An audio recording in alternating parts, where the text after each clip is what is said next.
Hey, meditation doesn't have to be something that you do every day for a certain amount of time.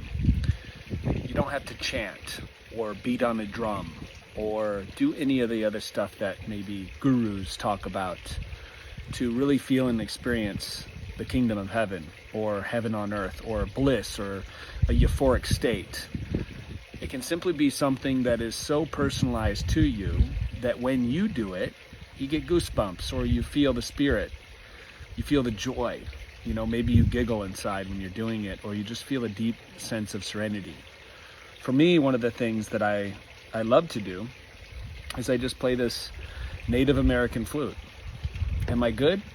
Probably not, but that's not the point. The point is to just simply be and surrender your mind to whatever it is that you're working on throughout the day.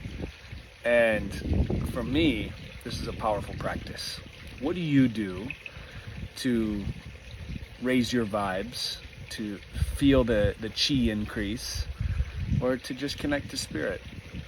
I'm curious.